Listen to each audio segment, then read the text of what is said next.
Hey, Dr. Jon Finn here. Welcome to the Habit Mechanic podcast. Right now, you can get my new best-selling book, Train Your Brain for the AI Revolution, at tougherminds.co.uk. The digital book, audiobook, and physical book are all available at a special price that you won't find anywhere else. Hello, Habit Mechanics. It's Dr. Jon Finn here. I hope you are well. I want to unpack step by step why it's too late to start working on your New Year's resolutions in January. I want to show you a 4-part brain-based process that explains why this is the case. Now, many people have experienced failing their New Year's resolutions. So they set off at the beginning of January with the best intentions, but they fail. And I think that it's becoming harder and harder to achieve our New Year's resolutions. In fact, I think it's becoming harder and harder to achieve any goals that we set for ourselves in relation to our health, our happiness, and our performance. And this is because the unhelpful habits and what we might call our destructive behaviours and habits, and behaviours and habits are used interchangeably. They are becoming more and more deeply ingrained into our day-to-day behaviour. Let's just take a recent example in your own life, which I hope most people will be able to relate to. In August, many of us went on holiday, and it gave us that time to reflect and think about our lives and what we were happy with in our lives and what we would maybe like to change. And then many of us set goals to start changing those things in September. But what many of us found is that at the end of September, we had failed to change. And the reason we'd failed to change is because the behaviours that we wanted to change were so deeply ingrained. Many of the problematic things we're doing and thinking we're not even aware of, we're actually addicted to. And when I say addiction, I just mean that we're doing things that we know are not good for us, but we carry on doing them. And the reason we carry on doing them, some of that stuff is in our awareness, but some of it isn't. And I think part of the trouble we're facing in September, for example, is that the unhelpful habits that we were wanting to fix were actually digging deeper and deeper in August. So this is the same in January. And if we think about the festive period that's coming up, it's actually become more extravagant than ever. So if you think about a Dickens type Christmas Carol, Scrooge, etc., most people are familiar with that story. The Victorian Christmas, it was a pretty short period of time where you maybe had a couple of days of festivity, maybe a few at most, and then you were back to normal, partly because you didn't have enough money actually to do anything differently. You had to work. But what's happened is that we've extended that festive period, and it's got longer and longer and longer. Who noticed that the Christmas ads, the Christmas foods and present advertisements were starting even earlier this year than they had done before? And what actually starts to happen is that we start to ingrain, we almost supercharge how we ingrain our destructive behaviours in between now and January. So by the time that we start wanting to change our behaviour in January, it's too late because we're just fighting a battle we're never going to win. So what we know is that the people who are most successful, they start in January, and those that will be most successful in 2025, they'll start working on themselves now. It doesn't mean that they can't let their hair down over the festive period. It just means that by the time they get to January, they'll have much firmer foundations. So if you start building up your stamina now, or your core super habit strength, even if you lose a bit of stamina or strength over the festive period because you let your hair down, it just means that by the time you get back on it, get back on working on those goals in January, you're going to have a much better chance of success. So what I want to share in this podcast is the science behind how habits work. And I want you to pay particular attention to what we call the Ape brain incentive part of our proprietary 4-step habit loop. And I also want you to pay particular attention to your destructive behaviours. These things that you are often mindlessly and silently practicing every single day, you are getting better at them, and they are making your life more miserable. Just start to notice what those things are for you, and then you can start to do something about it. So the insights I share are actually from chapter 17 of the Habit Mechanic book. I also want to say that if you want help, we offer a free 20-minute one-to-one consultation where we will help you to get a better understanding of your destructive behaviours. So if you go to our website, and we'll put a link beneath in the show notes as well for this podcast, you can book that free call. We only ever have a limited number of places. Right now it's our head of coaching actually that's taking all those free calls, Andrew Foster. You would have heard from Andrew in one of our previous podcasts and the kind of work that he's doing with clients. So if you want help with this, you want help being your best in 2025, book a free call and don't leave it until January. Start as soon as you can. So listen out for insights about Ape brain incentives, and listen out for insights about the destructive habits and the destructive habits that you are addicted to. And again, we're thinking of addiction as things that we do that we know we shouldn't really do, but we just can't stop ourselves. That means you're addicted to it. It could be putting off sleeping properly or doing things that disrupt your sleep. It could be continuing to procrastinate when you know it's not a good idea. It could be continuing to worry and beat yourself up when you know you shouldn't be. It's a whole range of things. Some are in your consciousness, some are not. But listen out for those things. So here are more insights about what we call the trait habit loop and your destructive habits. Your thoughts and actions are mainly habit. To help you identify which habits will help you be at your best more often, let's think about how habits work in greater depth. First, it is important to remember that habits are all-pervading in our lives. You will hopefully recall the statistic, which is based on the work of Professor George Lakoff from University of California, Berkeley, that at least 98% of all human behaviour, how you think and what you do, is habit. This means that the vast majority of what we do and think every day is a habit. It's also important to recognise that unhelpful thinking can be a habit. A useful quote to help us understand just how powerful habits are in our lives is from William James, the founding father of American psychology. In his book, The Principles of Psychology, Volume 1, he said, "My experience of the world is what I am in the habit of attending to, doing and thinking." The good news is that becoming a habit mechanic allows you to change your habits via the process of me power conditioning, deliberately working towards being your best. Introducing the trait habit loop. To help you think in detail about how habits work, I've developed the trait habit loop. I created trait because other habit models I've seen did not make perfect sense to me, because they didn't get to the heart of what really drives our behaviour. Trait does, because it's based on cutting-edge science. Time and again, it has helped people develop powerful new, sustainable habits. Let me explain trait, T-R-A-I-T, in more detail. T is for trigger. Triggers are the first part of the habit loop. They remind us what to do, for better or for worse.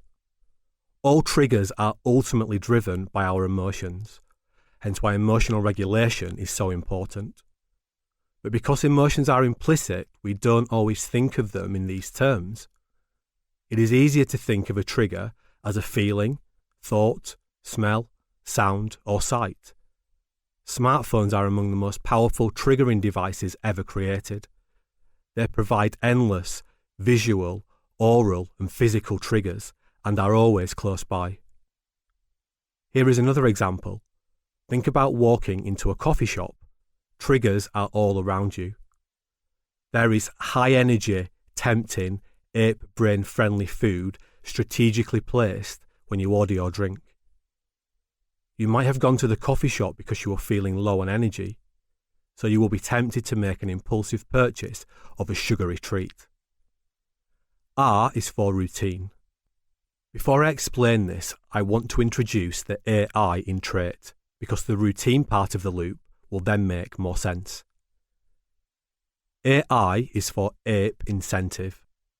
The ape, alive perceived energy brain, is the driving force behind our behaviour. So habits connected to survival, maintaining and enhancing social status, and saving energy are easy to build because these factors are most rewarding for the ape brain. For example, stereotyping is connected to staying alive. We quickly judge, within a tenth of a second, who is friend or foe. For example, we quickly, and possibly inaccurately, make judgments about some people we have only just met. Thinking habits focusing on how you are perceived by important people. We can mindlessly spend a lot of time thinking about what important people in our lives think about us. This can include worrying and beating ourselves up.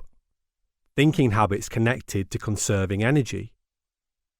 We can default to high-calorie food choices when hungry or resist expending energy that does not result in a fast reward.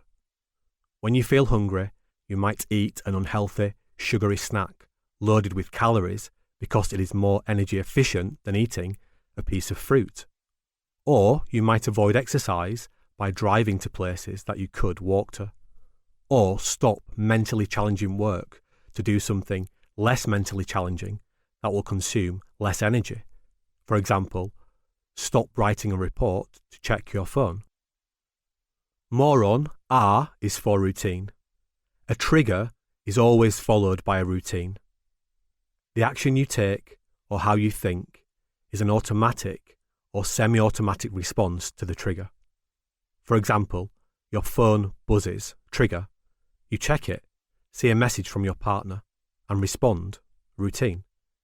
The routine is driven by an Ape Incentive. You respond quickly to stay in your partner's good books. This might be a subconscious attempt to manage your partner's perception, the P in Ape, of you.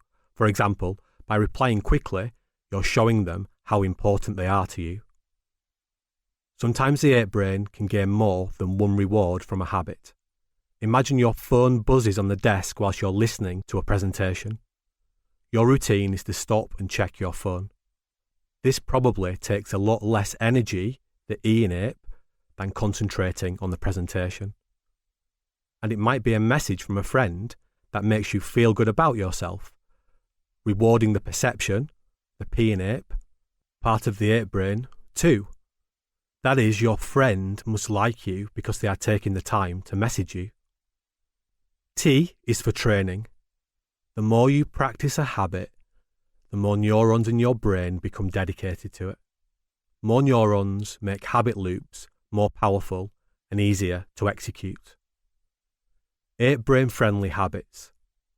You can build new habits, but this ability is a double-edged sword. On one hand, it is beneficial because you can build more new, helpful habits. On the other, it can be damaging because you can develop more unhelpful habits. The latter is easier than ever in the context of the VUCA world and the learning war, described in Chapter 6.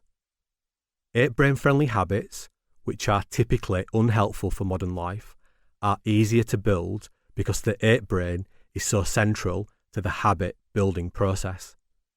These 8 brain-friendly habits can become addictive, meaning you continue to do them despite their negative consequences for your health, happiness, and performance. These can often be the seeds of destructive habits that I mentioned earlier, Chapter 8, Part 7, because they unlock lots of other unhelpful habits and behaviours. Here are some examples. Example 1. Trigger, feeling hungry. Routine, eating an unhealthy snack that tastes good. Ape Incentive, getting energy into your body fast. Training. If this behaviour is repeated often enough to become an unhelpful habit, you will gain weight, feel worse about yourself, and increase your risk of long-term health problems. Example 2. Trigger, feeling frustrated at missing your favourite TV show because you need to go to bed. Routine, staying up late to watch the next episode. Ape Incentive, it takes less energy and is more immediately rewarding to watch the next episode rather than going upstairs to bed. Training, if this behaviour is repeated often enough to become an unhelpful habit, you will not get enough sleep and will feel tired the next day, have reduced productivity, do less exercise, eat worse food, and increase your long-term health problems. Example 3. Trigger, feeling bored whilst doing a challenging piece of work. Routine, checking your phone. Ape Incentive, it takes less energy and is more immediately rewarding to check your phone rather than complete your work. Training, if this behaviour is repeated often enough to become an unhelpful habit, you will have reduced productivity, need to work longer hours, become more easily distracted, and find it more difficult to do your best work. Example 4. Trigger, feeling annoyed by something that happened at work. Routine, having a cigarette. Ape Incentive, fast and energy-efficient way to relieve stress. Training, if this behaviour is repeated often enough to become an unhelpful habit, you will increase your risk of long-term health problems, develop stained teeth and bad breath, and become addicted. Example 5. Trigger, feeling stressed by your workload. Routine, drinking alcohol. Ape Incentive, fast and energy-efficient way to relax. Training, if this becomes an unhelpful habit, you will have poorer sleep quality, potentially leading to poorer brain function and higher stress levels the following day. In turn, this might make it more difficult to be efficient and effective at work and lead you to eat unhealthy food because it makes you feel better in the short term. This will all lead to increased risks of long-term health problems. Example 6. Trigger, feeling unhappy about yourself. Routine, buying some new clothes. Ape Incentive, fast and energy-efficient way to change the way others perceive you, meaning you feel better. Training, if this behaviour is repeated often enough to become an unhelpful habit, you might get deeper into debt and feel worse about yourself in the long term. Example 7. Trigger, you receive an email from your boss that gives you some negative feedback about your work, which your ape brain takes personally. Routine, beating yourself up. Ape Incentive, the ape brain is making you aware that your social status, how you are perceived by others, is under attack. Training, if this behaviour is repeated often enough to become an unhelpful habit, you will become really good at worrying about what other people think of you. Become an expert at looking for personal slights, or what I would call perception threats, and become an expert at beating yourself up. This might lead to long-term mental health problems. Test. If it is helpful, write down what trait stands for to test your memory. Reflection. If it is helpful, why not write down one of your unhelpful habits using the trait framework? What is the trigger? What is the routine? What is the ape incentive or incentives? What is the training, that is, if you keep practicing this habit, What do you get really good at? So I hope you found that insightful. We get good at what we practice. Our brain is a physiologically adaptive system that has biases towards survival behaviours. And that's not just eating, getting enough energy on board, or physical violence threats. It's also things around how we're perceived by important people in our lives, such as social status ideas. And that's what our brain is biased towards building habits around. So if you want to have a stellar 2025, it's going to start with January. And if you want to have a stellar January, you need to start working on yourself right now.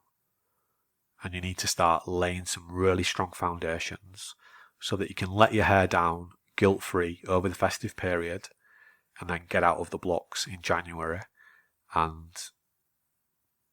be the version of you that you want to be. So you've got your super habits that underpin your health, your happiness and your performance.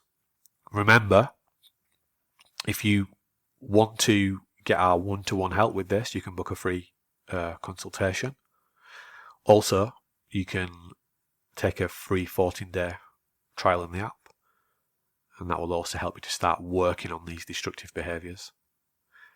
You're only ever one habit away, and you never know which one that you start working on this week that is going to be the one that unlocks your health, your happiness and your performance. Thanks for listening to the Habit Mechanic podcast. If you liked it, please subscribe and tell someone else about one of the ideas or insights that you found most interesting.